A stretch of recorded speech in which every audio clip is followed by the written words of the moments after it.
வெற்றி என்னடா? அப்பா உங்களுக்கு ஒன்றும் இல்லைல்ல? பிரச்சனை தான் பண்ணாங்களாப்பா? எங்க அப்பாவே அரெஸ்ட் பண்ற அளவுக்கு வந்துட்டீங்களா? போலீஸ் நான் பயந்துருவோமா? அவ்வளவுதான் சொல்லிட்டேன் உங்களுக்கு. சும்மா தேவையில்லாம பேசாதீங்க. உங்க அம்மா மேல பாஞ்ச புல்லட் இந்த துப்பாக்கியோட மேட்ச் ஆகுது.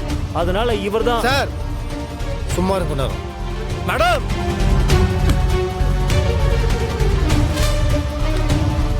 யார் தெரியுமா இந்த வளர்ந்து கேட்டவன்? நீங்க பண்ண வேண்டிய வேலையை நான் பண்ணிட்டு வந்திருக்கிறேன். சுட்டா எங்க நீங்கல்ல?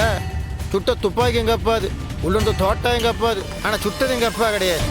இதோ உட்காந்துருக்கானே வளர்ந்து கேட்டவன் இவன் தான்.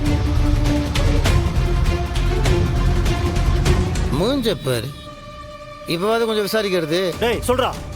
நான் தான் அவங்கள கன் ஷாட் பண்ணேன். சொல்றா. இவங்க வீட்டில் இருக்கிற ஒத்து தான் இதை செய்ய சொன்னாங்க. இன்றே டவுன்லோட் செய்து உங்கள் ஃபேவரட் ஷோக்களை என்ஜாய் பண்ணுங்க.